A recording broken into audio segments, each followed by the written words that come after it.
संसारको विभिन्न स्थानबाट नेपाल भारतमा त छँदैछ र कतिको बिहान, कतिको दिउँसो, कतिको साँझ, कति त राति पनि हुन सक्छ। आजको यो विश्व एउटा सानो गाउँ भइसकेको छ र यस किसिमले हरेक बिहान जब हामी हाम्रो दिनको सुरुवात गर्दछौँ त्यसलाई परमेश्वरको वचन, परमेश्वरको प्रशंसा र आराधनाबाट सुरु गर्न सक्यौँ भनेदेखि यसले हाम्रो विश्वासी जीवनमा धेरै ठुलो फड्को मार्दछ।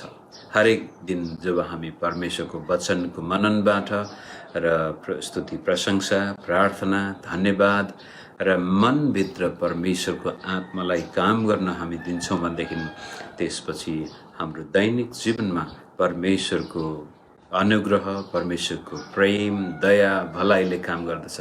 यदि मेरो दैनिक जीवनमा परमेश्वरलाई काम गर्ने मौका म दिन्छु भनेदेखि त्यसपछि म मेरो गीत कहिले पनि हराउने छैन। र आज बिहान यहाँको सामनेमा म हाम्रो गीतको बारेमा केही समय बिताउन चाहन्छु। तपाईँ र मेरो गीत हामीले हराउनु हुँदैन। सायद कतिपटक लाग्छ जीवन दुःख र कष्टले भरिएको छ, जसको कारण मनमा गीत भन्दा पनि वेदना बढी देखा पर्दछ। तर सबै कुरो ठिक छ, बाहिरभित्र घर परिवार शरीर स्वास्थ्य आय स्रोतमा सबै ठिक छ भनेदेखि हामीमा कता कता त्यो भित्रपट्टिबाट गीत हुन्छ, जुन गीत तपाईँ र मैले गीतको सङ्गीतमा हाल्न नसके पनि नुहाउने बेलामा कतिपटक बाथरुम सिङ्गर भनेर हामीले भन्छौँ नि, होइन? बाथरुममा त्यति बेलामा त्यो व्यक्तिले गीत गाउँछ जब उसको हृदयमा साँच्चै नै कुनै प्रकारको खुसी छ। दिदीबहिनीहरूले पानी पँधेरोमा जाँदाखेरि गीत गाउँछन् अथवा घाँस दाउरा गर्न जाँदाखेरि गीत गाउँछन्। यदि त्यहाँ कुनै प्रकारको सन्तुष्टि र आनन्द छ भनेदेखि खुसीका गीत गाइन्छन्, दुःख र कष्ट छ भने वेदनाका गीत गाइन्छन्। कहीँ न कहीँबाट हाम्रो अन्तस्करणमा यस्तो किसिमको सङ्गीत छ जसले हाम्रा भित्रका भावनालाई बाहिर व्यक्त गर्दछ। त्यस्तै किसिमले आज ख्रीष्ट येशूमा विश्वास गर्ने परमेश्वरका छोराछोरीहरूको जीवनमा पनि गीत हुन्छ। एउटा गीत परमेश्वरले हामीलाई दिएको छ जसलाई हामीले गुमाउनु हुँदैन। त्यो गीतको बारेमा म भजन सङ्ग्रह 40बाट यहाँको सामनेमा राख्न चाहन्छु। पहिला हामी यो भजन पढौँ र त्यसपछि एक दुईवटा कुराहरू अगाडि लैजाउँ। यहाँ यसरी लेखेको छ, मैले धैर्य साथ परमप्रभुको प्रतीक्षा गरेँ, उहाँले मलाई ममाथि दृष्टि गर्नुभयो र मेरो पुकारा सुन्नुभयो। उहाँले मलाई सर्वनाशको खाडल र हिले धापबाट निकाल्नुभयो। दलदले हिलो भनेको छ पुरानो परा, दलदले हिलोबाट निकाल्नुभयो। उहाँले मेरा खुट्टाहरूलाई चट्टानमाथि बसाल्नुभयो र मलाई उभिन दृढ स्थान दिनुभयो। उहाँले मेरा ओठमा एउटा नयाँ गीत राखिदिनु भयो। हाम्रा परमेश्वरका प्रशंसाको एउटा गीत धेरैले यो देख्नेछन् र डराउनेछन् र परमप्रभुमा भरोसा राख्नेछन्। परमेश्वरले मेरो ओठमा, मेरो मुखमा एउटा यस्तो नयाँ गीत हालिदिनु भएको छ र यो गीत म जब गाउनेछु त्यसपछि मेरो जीवनलाई देख्नेहरूले, मेरो जीवनमा परमेश्वरले गर्नुभएको काम देख्नेहरू परमेश्वरलाई उनीहरूको जीवनमा पनि त्यो परमप्रभुप्रतिको भय उत्पन्न हुनेछ। यसै कारण मित्र, तपाईँ र मैले ख्रीष्ट येशूलाई विश्वास गरेको कति वर्ष भयो र सुरुका दिनमा जब तपाईँ र म भर्खरका विश्वासी थियौँ, परमप्रभुले गर्नुभएको त्यो महान उद्धारको गीत हाम्रो मुखमा हुन्थ्यो, मनमा हुन्थ्यो। मण्डलीमा जाँदाखेरि गीत गाउन आउँदैन थियो, तरै पनि ती भजनहरू गाउँदाखेरि भित्रबाट नै भकाना फुटेर आउँथ्यो। कहिलेकाहीँ रेडियोमा, टेलिभिजनमा अथवा क्यासेट प्लेयरमा भजनका गीत गाउँदाखेरि अति रहरलाग्दो अवस्था आउँदथ्यो। भजनको किताब खोलेर आफै पनि नजानी गीत गाउँथ्यौँ, गुनगुनाउँथ्यौँ।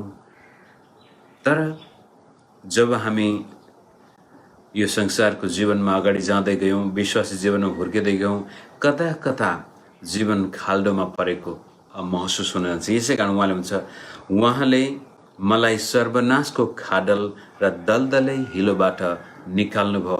यो भजन हामीले तलसम्म पुरै पढ्यौँ भनेदेखि दाउदले आफैलाई एक किसिमको खाल्डोमा भेटाउनुहुन्छ। त्यो खाल्डो चाहिँ दुई प्रकारको खाल्डो माफ गर्नुहोस्, मेरो यहाँ हराइरहेछ बाइबल। ओके, त्यो दुई प्रकारको खाल्डो हामी देख्दैछौँ दाउदको जीवनबाट। एउटा दलदले हिलो, एउटा खाडल जो अरूले खनेको छ।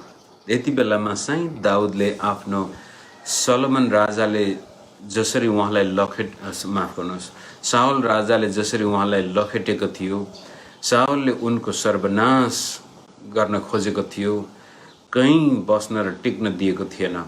त्यो एउटा बाहिरबाट आएका दुःख कष्टको खाडल एउटा विश्वासीको जीवनमा पनि जब बाहिरबाट विभिन्न प्रकारका सतावट आउँदछन्, खेदो परीक्षाहरू आउँदछन्, आपद विपद आउँदछन्, रोग ब्याज अभाव घटी कमी कुनै पनि प्रकारको दुर्घटना जो बाहिरबाट आउँदछ, त्यो दुःख कष्टको खाडल दाउदले भन्दैछ तल समयमा सङ्कष्टले मलाई घेरेको थियो। सङ्कष्टको खाडलमा म हुँदाखेरि पनि परमेश्वरले मलाई त्यो सङ्कष्टको खाडलबाट बाहिर निकाल्नुभयो। दलदले हिलोमा त्यो सिङ्किङ स्यान्ड भन्छौँ अङ्ग्रेजीमा, जो चाहिँ तपाईँ त्यस्तो दलदले हिलो हुन्छ जहाँ तपाईँ के गरी फस्नुभयो भनेदेखि जति धेरै तपाईँ त्यहाँबाट बाहिर निकाल्न आफैलाई प्रयास गर्नुहुन्छ, झन्झन तपाईँ तल तल भाँसिँदै जान्छ। जसरी धेरै गाई बस्तुहरू पनि जब दलदले हिलोमा जान्छन् उनीहरू आफै निस्कन सक्दैनन्, त्यस्तै किसिमले मानिसको जीवनमा कहिलेकाहीँ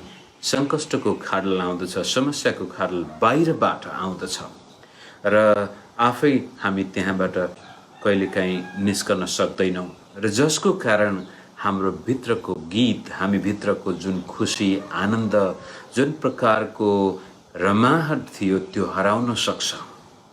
दुःख कष्टले पनि हाम्रो जीवनबाट परमेश्वरले दिनुभएको गीत चोर्न सक्छ।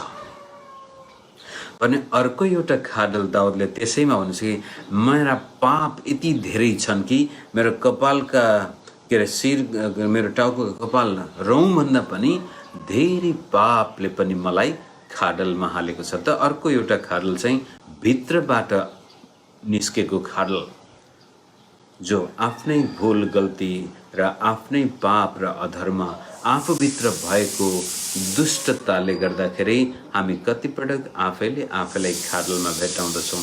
सुरुमा विश्वास गरेका थियौँ परमप्रभुले मेरा पाप सदाकालको लागि मेटाइदिएको सुसमाचारले हामीलाई यति धेरै आनन्दित बनायो, यति धेरै खुसी बनायो। तर जब 1 वर्ष 2 वर्ष 3 वर्ष हुँदै गयो, हामीले आफूभित्र पनि फेरि त्यो पापी स्वभावले टाउको उठाएको देख्यौँ। हिजो अस्ति एकदमै स्वच्छ सध्य बोल्ने मान्छे पछि गएर जीवनका चिन्ता फिक्री, डर, त्रास, लोभ, लालचको कारण कता कता त्यो पापले फेरि प्रवेश गर्दछ। त्यसै कारण दाउदले यहाँ यसरी भन्नुहुन्छ, धन्य हो त्यो 4 पद, त्यो मानिस धन्यको हो जसले परमप्रभुमा आफ्नो भरोसा राख्दछ, जसले अभिमानीहरूतिर हेर्दैन, न त तिनीहरूतिर जो झुटा दैवहरूपट्टि, जो झुटहरू। जब हामी आफ्नो जीवनमा गीत हराएको पाउँदछौँ, आनन्द गुमेको पाउँदछौँ, खुसी गुमेको पाउँदछौँ र आफैले आफैलाई खाडलमा भेट्टाउँछौँ भनेदेखि कि त हामी घमण्डी बन्छौँ त्यो खाडलबाट बाहिर निस्कनको लागि। मानिसलाई हामी यो देखाउन चाहँदैनौँ म कति कमजोर छु भनेर। भित्रपट्टि परमेश्वरले दिएको त्यो मुक्तिको गीत हराएको हामी देखाउन चाहँदैनौँ। हामी एकदमै आत्मिक भइटोपल छौँ, या त हामी त्यसपछि झुटको पछि लाग्दछौँ, अथवा कसरी हुन्छ चलाख बन्न चाहन्छौँ। चाप्लुसी गरेर हुन्छ कि चलाखी गरेर हुन्छ कि आफ्नै प्रयासले हामी आफैले आफैलाई खाडलबाट निकाल्न खोज्दाखेरि जति धेरै हामी आफैले आफैलाई हामी फसेको खाडलबाट, चाहे त्यो दुःख कष्टको खाडल किन नहोस्, चाहे त्यो आफ्नै पाप र अधर्मको खाडल किन नहोस्, त्यहाँबाट हामी आफैले आफैलाई निकाल्ने प्रयास गर्दाखेरि हामी झन भाँसिँदै गएको सम्भावना यहाँ देखिन्छ। त्यसै कारण दाउदले भन्छ परमप्रभुमा म पर्खेर बसेँ। यहाँ उसले फेरि पढ्नुहोस् 1 पदमा, मैले धैर्य साथ परमप्रभुको प्रतीक्षा गरेँ र उहाँले म माथि दृष्टि गर्नुभयो। परमेश्वरले मलाई हेर्नुभयो, दयाको दृष्टिले हेर्नुभयो, टिठाउनु भयो। परमेश्वर तपाईँ मेरो जीवनमा मुक्तिको गीत हरायो, आनन्दको गीत हरायो, रमाहटको गीत हरायो भनेदेखि सायद तपाईँ र म आफ्नै मेहनतमा, आफ्नै परिश्रममा हामी दलदलै त्यो पापको हिलो होस् अथवा संसारको दुःख कष्टको हिलोबाट निकाल्ने प्रयास गर्दैथ्यौँ, तर हामी सक्दैनौँ मित्रहरू। जति धेरै तपाईँ सायद हुनसक्छ अहिले एकदमै तपाईँको हातमा सम्पत्ति पनि हुनसक्छ, स्वास्थ्य पनि हुनसक्छ, तपाईँ एउटा बलवान पुरुष हुनसक्छ, तपाईँलाई लाग्छ संसार तपाईँले जित्नु भएको छ, कोही चाहिँदैन तपाईँलाई। तर मित्र जिन्दगी त्यति सजिलो हुँदैन। भोलि कुनै न कुनै मोडमा आएर हामी कि त बाहिरबाटको सङ्कष्टले हामीलाई खाडलमा पार्न सक्छ, कि त हामी भित्रको दुष्टताले हामीलाई खाडलमा पार्न सक्छ। अनि त्यतिखेर हाम्रो गीत हराउन सक्छ र गीत हराइ गएको खण्डमा पनि अनि फर्केर परमेश्वरतिर आएर हे परमेश्वर, म त मेरो विरुद्धमा मानिसहरूले कम्ती योजनाहरू रचेको छैन, मलाई सिद्ध्याउने तर मेरो प्राण लिनेहरू यस्ता छन् भनेर व्याख्या गरेको छ। बाह्य सतावट र खेदोको कुरो गर्दाखेरि या त आफू भित्रका पाप, मेरा पाप मेरो शिरमा भएको कपालभन्दा पनि ज्यादा छन्, तरै पनि हे परमेश्वर म तपाईँमा पर्खेर बसेँ, धैर्य साथ परमप्रभुको पर्खाइमा म बसेँ, जसको कारण परमप्रभुले म माथि कृपा दृष्टि गर्नुभयो र मेरा खुट्टाहरूलाई मलाई दलदले हिलोबाट त्यो खाडलबाट निकाल्नुभयो र मेरा खुट्टा त्यसपछि चट्टानमाथि राखिदिनु भएको, जो चट्टान ख्रीष्ट येशू हुनुहुन्छ। र त्यति मात्र नभएर उहाँले अब नयाँ गीत, पुरानो गीत हराएको थियो भनेदेखि पनि नयाँ गीत मेरो मुखमा हालिदिनु भयो। त्यसै कारण म परमप्रभुको प्रशंसाको गीत गाउनेछु। यस किसिमले प्रभुका छोराछोरीको जीवनमा पनि कहिलेकाहीँ यस्तो स्थिति आउन सक्छ, हाम्रो गीत हामी गुमाउन सक्छौँ, हाम्रो गीत हराउन सक्छ। हिजो अस्ति बडो रमाइलोसँग गाउन सक्थ्यौँ भनेदेखि आज मन निकै मनमा बादल लागेको हुनसक्छ, कतैबाट पनि जीवनको निकासा हामी भेटाउन नसकेको अवस्थामा पनि हुन सक्छौँ। त्यस्तो बेलामा पनि परमप्रभुमा यहाँ तीनटा कुराहरू छन् दाउदले यो भजनमा। सत्यता, सत्य, गलत कुराहरूतिर होइन, झुटतिर होइन, सत्यमा आधारित हुनु पर्यो। चाहे त्यो म खाडलमा भासिँदै भासिँदै जाँदा यदि मर्नै पर्यो भनेदेखि पनि म सत्यताको लागि मर्नेछु। त्यो खाडलमा भासिँदै भासिँदै गयो भने दोस्रो कुरो, म परमेश्वरको विश्वसनीयतामा विश्वास गर्नेछु, विश्वासमा म मर्नेछु।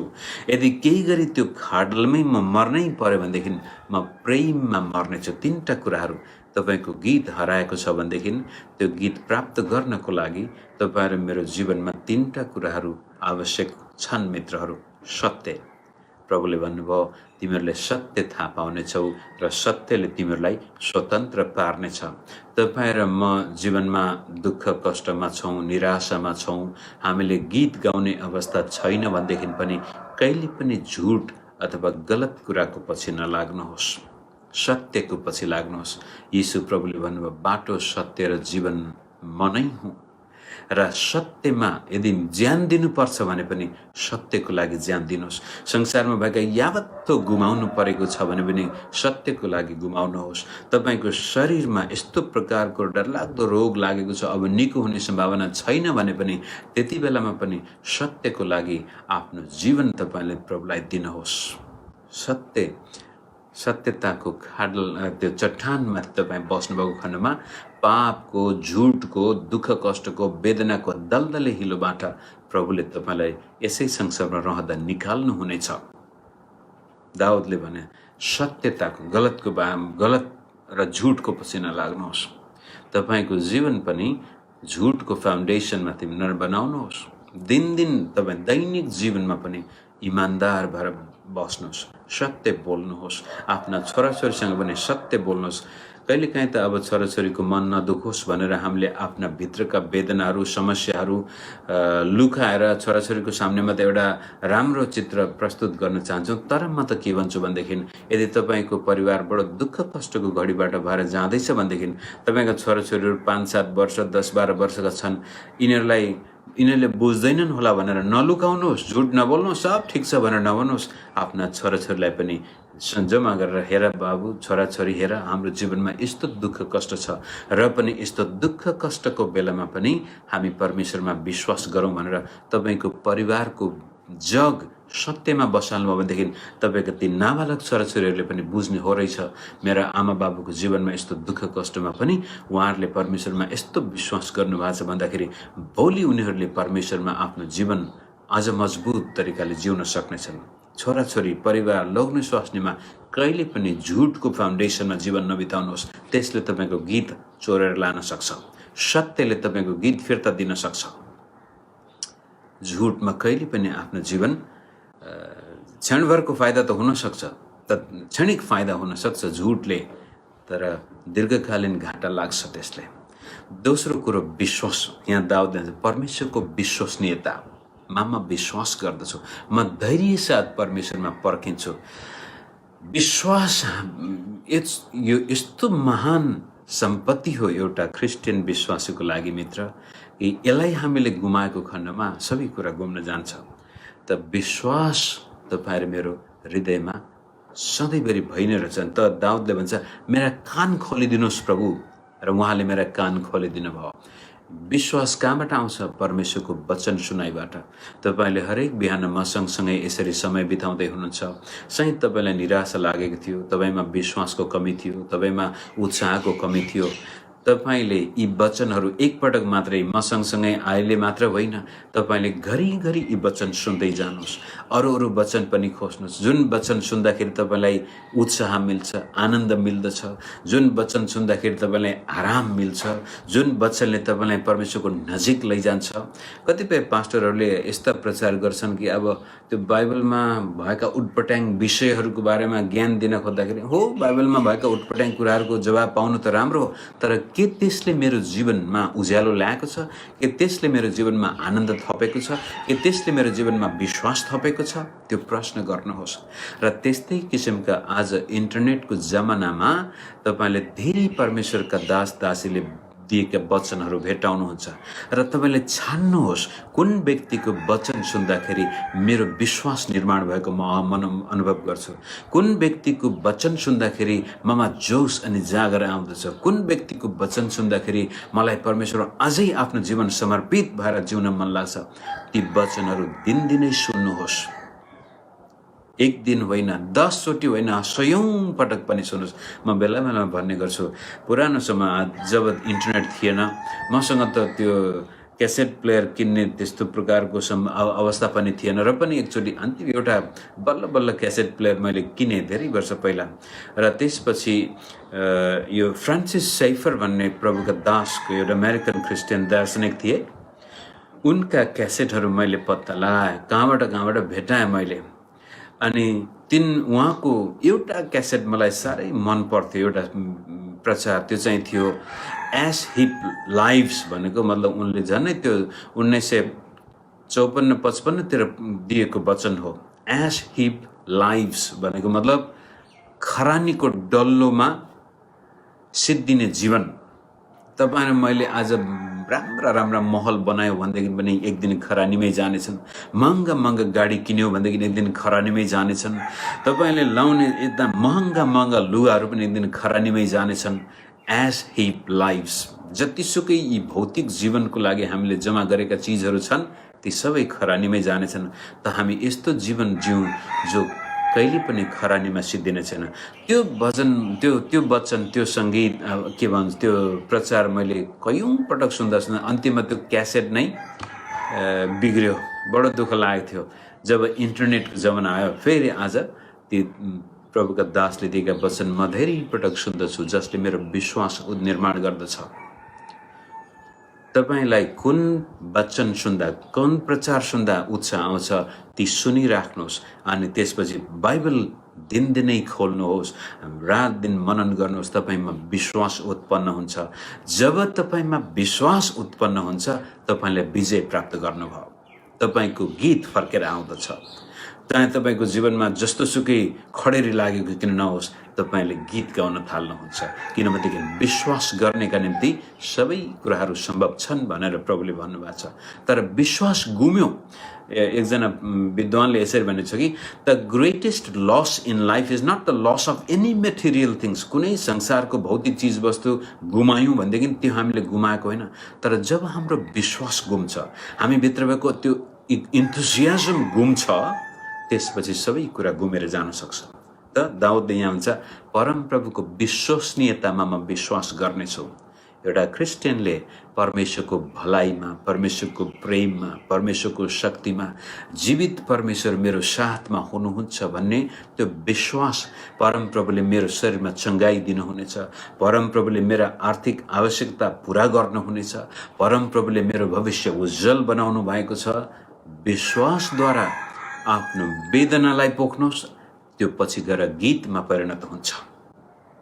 विश्वास परमप्रभुमा कहिले पनि शङ्का नगर्नुहोस्। धैर्य साथ उहाँमा पर्खेर बस्नुभएको खण्डमा तपाईँले आफ्नो जीवनमा आफ्नो गीत हराउन हुने छैन। तेस्रो कुरो प्रेम। तपाईँ र मेरो जीवन प्रेमबाट परिभाषित भएको हुन्छ। उसले तल छ म मानिसको सामनेमा परमेश्वरको विश्वासयोग्यता र प्रेमलाई लुकाउने छैन। तपाईको जीवनमा परमेश्वरको प्रेमले यस्तो किसिमको काम गरेको हुनुपर्छ कि तपाईँ जे पनि गर्दै हुनुहुन्छ प्रेमबाट मोटिभेट भएर गर्दै हुनुहुन्छ। सेवा गर्नुभएको छ प्रभुको प्रेमबाट। आफ्नो कामधन्दा व्यवसाय छ परमेश्वरले दिएको प्रेमबाट। मानिलिउँ तपाईँ एउटा कुनै कार्यालयमा काम गर्ने कर्मचारी हो भनेदेखि प्रेमबाट प्रेरित भएर तपाईँ बिहान उठ्नुहुन्छ, आफ्ना छोराछोरी लोग्ने स्वास्नी अथवा कसको के काम छ घरमा पनि प्रेमले भरिनु भएको छ। त्यसपछि बाटोमा जाँदाखेरि पनि आज तपाईँ आफ्नो कार्यालय आफ्नो कामलाई प्रेम गर्नुहुन्छ। तपाईँ ओहो आज म के गर्नुपर्ने हो, आज मैले सरकारी कार्यालयमा काम गर्ने व्यक्ति हो भनेदेखि त्यहाँ आउने ती नागरिकहरूको सेवा तपाईँले प्रेमको भावनाले गर्नुभयो भनेदेखि तपाईँको जीवनमा एउटा गीत होइन हजारौं गीतहरू फुटेर निस्कनेछन्। प्रेमबाट प्रेरित भएको मानिसको जीवनमा कहिले पनि गीतको कमी हुँदैन।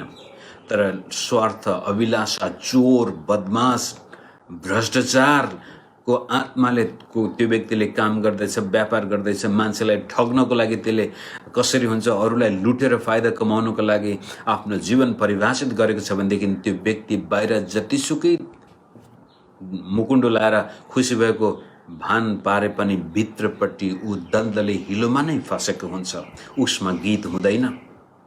त्यस किसिमले मित्र तपाईँ र मेरो जीवन प्रेमबाट परिभाषित भएको हुनुपर्छ। कुनै पनि मानिसलाई तपाईँले हेर्दाखेरि प्रेमको दृष्टिकोणले हेर्नुहोस्। तपाईँको शत्रुलाई पनि हेर्दाखेरि प्रेमको दृष्टिकोणले हेर्नुहोस्। कोही मान्छे तपाईँको खेदो खन्दैछ, तपाईँको विरुद्धमा हुनु नहुनु कुरो बोल्दैछ भनेदेखि पनि त्यसलाई दयाको दृष्टिले हेर्नुहोस्। किनभनेदेखि सज्जन मानिस, इज्जत भएको मानिसले अर्काको खेदो गर्दैन। कोही मान्छे छ जो भित्र एकदमै दरिद्र छ, उसको दिमागमा दरिद्रता छ, हृदयमा दरिद्रता छ, उसमा गलत सोचले राज्य गरेको कारण ऊ आफ्नै त्यो दरिद्रताको शिकार भएको छ। त्यसै कारण हाम्रा शत्रुलाई जित्नको लागि पनि हाम्रो प्रेमको दृष्टिकोण त्यसै तिम्रा शत्रुलाई प्रेम गर भन्नुको मतलब पनि त्यो नै हो। तपाईँ र मेरो जीवनमा यदि गीत हामीले हराउने होइन भनेदेखि हामी सत्यतामा, विश्वासमा र प्रेममा जीवन बिताउने व्यक्ति हुनुपर्दछ। मित्रहरू, कुनै व्यक्तिप्रति पनि तपाईँ र मेरो हृदयमा तितोपना नराखौँ। मानिलिउँ तपाईँले अब कुनै व्यक्तिलाई बाटोमा भेट्दाखेरि पनि चिन्नु भएको छैन, त्यो व्यक्तिलाई त्यो को हो के हो थाहा छैन, तर उसको हाउभाउ त्यस्तै देख्यो भने कतिपल्ट हामी सजिलै न्याय गरिदिन्छ, यो यस्तो नराम्रो मान्छे होला। होइन, त्यति बेला पनि दयाको भावनाले हेर्नुहोस्। कोही मान्छे बाटोमा एकदमै नराम्रो, जस्तो यात्रा गर्दाखेरि कहिलेकाहीँ एरोप्लेनमा होस् अथवा ट्रेनमा बसमा एकदमै त्यो सिटको लागि झगडा गर्छन् अथवा यहाँ ठोकियो त्यहाँ ठोकियो झगडा हुन्छ। जब तपाईँ त्यो व्यक्तिलाई हेर्नुहुन्छ कस्तो खालको दुष्ट मान्छे रहेछ भन्नुको सट्टामा बिचरा उसको भित्रपट्टि कस्तो खालको समस्या रहेछ, ऊ खाडलमा रहेछ, तपाईँ प्रेमको आँखाले मानिसलाई हेर्नुहोस्। परमेश्वरले तपाईँमा अझ बढी आफ्नो कृपा दृष्टि देखाउनुहुन्छ र तपाईँको भित्रपट्टिको गीत कहिले पनि हराएर जाँदैन। संसारमा दुःख कष्ट आउन सक्छ, त्यसले पनि तपाईँलाई खाडलमा हाल्न सक्दैन। कहिलेकाहीँ जीवनमा तपाईँले गल्ती गरी पठाउनुहुन्छ होला, त्यसले पनि तपाईँलाई खाडलमा हाल्दैन। किनभनेदेखि तपाईँ सत्यतामा चल्ने व्यक्ति, विश्वासमा जिउने व्यक्ति, प्रेमबाट परिभाषित भएको व्यक्ति भएको कारण तपाईँ र मेरो गीत हराउँदैन। त्यसै कारण मित्र, यदि तपाईँ आज आफ्नो गीत गाउन सक्नु भएको छैन, निराशामा हुनुहुन्छ भनेदेखि कि त बाहिरको दुःख कष्टको खाडलमा हुनुहुन्छ, कि त तपाईँ भित्रको पाप र अधर्मको खाडलमा हुनुहुन्छ। त्यहाँबाट यदि छुटकारा पाउने हो भनेदेखि हामी सत्यताको मार्गमा हिँड्नु पर्यो। परमेश्वरकोमा आएर धैर्य साथ भनौँ, हे परमेश्वर, म तपाईँमा पर्खेर बस्नेछु। आफैले म निकाल्न खोज्यो भने झन्झन म भाँसिँदैछु। म परम प्रभुको समयलाई पर्खेर बस्छु। परमेश्वर आउनुहुनेछ, तपाईँलाई निकाल्नुहुनेछ। चट्टानमाथि तपाईँको खुट्टा राख्नुहुनेछ। तब तपाईँ निर्धक्क भएर उभिन सक्नुहुनेछ। अब तपाईँ भाँसिनुहुने छैन र त्यसपछि तपाईँको मुखमा प्रभुले नयाँ गीत हालिदिनुहुनेछ। तपाईँ जहाँ जाँदाखेरि पनि तपाईँको अनुहारमा मुस्कान हुनेछ र मानिससँग बोल्दाखेरि पनि त्यो सङ्गीत निस्केर आउनेछ, जसलाई सुन्दाखेरि मानिसमा आनन्द आउनेछ। मानिस रमाहटमा आउनेछन् तपाईँको बोली वचन सुन्दाखेरि। आज आशा छ यो दिनमा परमेश्वरले तपाईँलाई उहाँको सत्यताको चट्टानमा उभ्याउनु भएको होस् र उहाँको मुक्तिको गीतले तपाईँको हृदय भरिदिनु भएको होस् र तपाईँ जहाँ हुनुहुन्छ, जस्तो अवस्थामा हुनुहुन्छ, परम प्रभुमा पर्खेर बस्न सक्नु भएको होस् भन्दै आजको वचन म यहीँ राख्छु। र यदि यी वचनले तपाईँलाई उत्साह दिन्छ भनेदेखि कृपया तपाईँले अरू मित्रलाई पनि सामाजिक सञ्जालको माध्यमद्वारा बाँड्नुहोस्, ताकि धेरैभन्दा धेरै प्रभुका छोराछोरीले आफ्नो जीवनमा गीत प्राप्त गर्न सकुन्, परमेश्वरलाई महिमा दिने गीत गाउन सकुन् र स्वर्गको राज्यको त्यो महिमा यस पृथ्वीमा पनि मानिसको जीवनमा आओस् र सबैले त्यो आनन्दमय जीवन पाउन सकुन्। प्रभुले सबैलाई आशिष दिनुभएको होस्। जय मसीह।